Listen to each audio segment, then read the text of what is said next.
This video demonstrates the change management application in the ServiceNow platform and explains how it aligns to change management as ITIL describes it.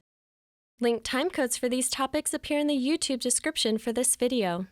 According to the ITIL framework, the most widely accepted approach to IT service management, the purpose of change management is to control the lifecycle of all changes, enabling beneficial changes to be made with minimum disruption to IT services. And the definition of change is the addition, modification, or removal of anything that could have an effect on IT services. Some changes result from users experiencing an interruption or degradation in an IT service. They report these issues to IT, where they're logged as incidents. IT personnel analyze these incidents. When they see a set of incidents related to the same underlying cause, like a network issue, they may create a problem in the system to identify the underlying cause. The idea is that by fixing the single problem, all the related incidents will be resolved. When the underlying cause is identified, a change request is created to manage the introduction of the beneficial change. The change request describes the needed change and plan for executing it. The result of this process is a set of incidents, an underlying problem, and a change request to fix the problem.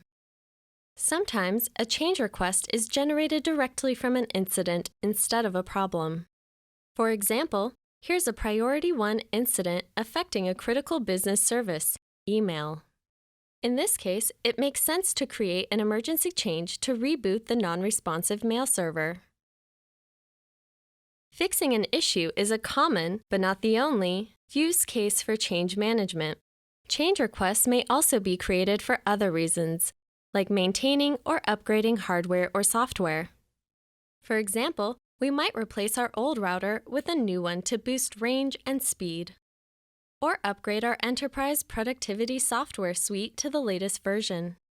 Such changes may originate as change requests instead of being spawned from incident or problem records. The ServiceNow change management application is aligned with the ITIL framework to provide the flexibility needed for these and other use cases.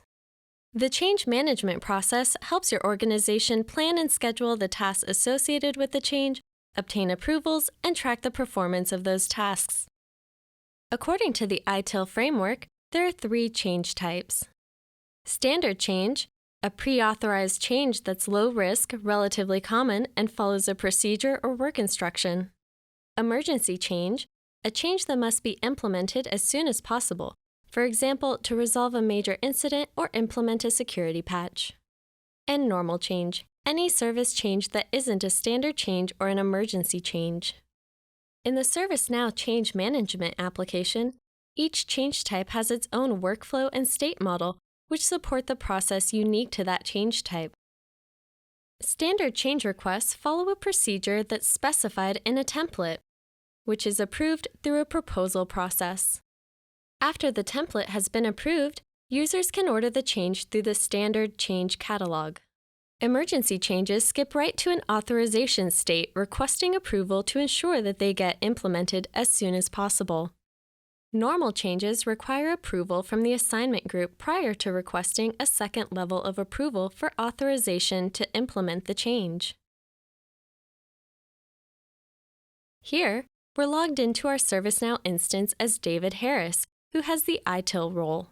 We've been working on a Priority 1 problem involving a down mail server, and we need to create a change request to get the server patched. We can do that directly from the problem record. Because it's a Priority 1 problem, we'll create an emergency change.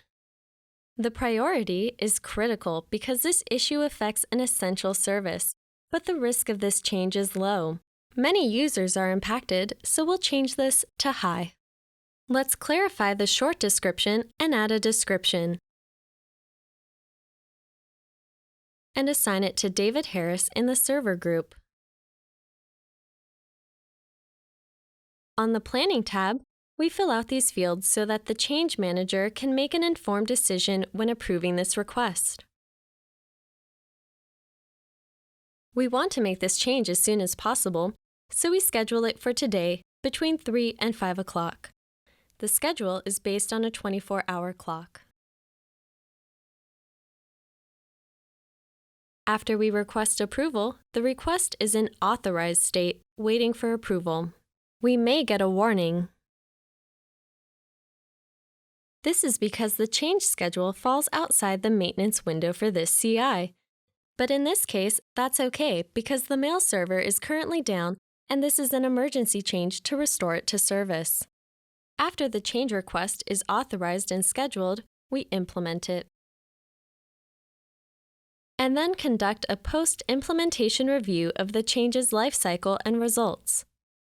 Finally, we close it, filling in the required closure information.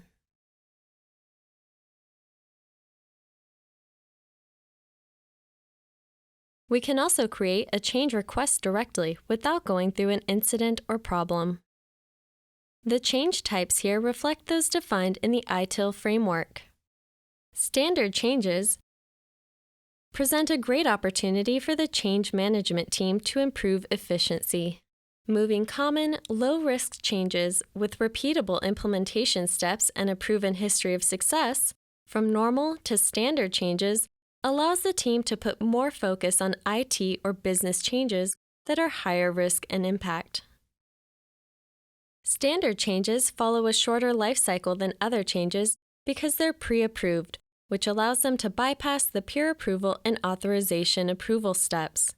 The requester simply fills out a template with many pre-populated fields, including the prescribed implementation plan, backup plan, and test plan. After completing the form, the requester clicks Schedule, which sets the workflow in motion to initiate the change. Any user with the Change Manager or ITIL role can propose a standard change template, which then goes through a review and approval process before it becomes available in the standard change catalog. Here are the standard change templates that have been approved in our instance. Automating these changes has streamlined our change management operations. You can define additional standard changes in your instance to meet your organization's needs. For more information, please consult our product documentation, knowledge base, or podcast, or ask a question in the ServiceNow community.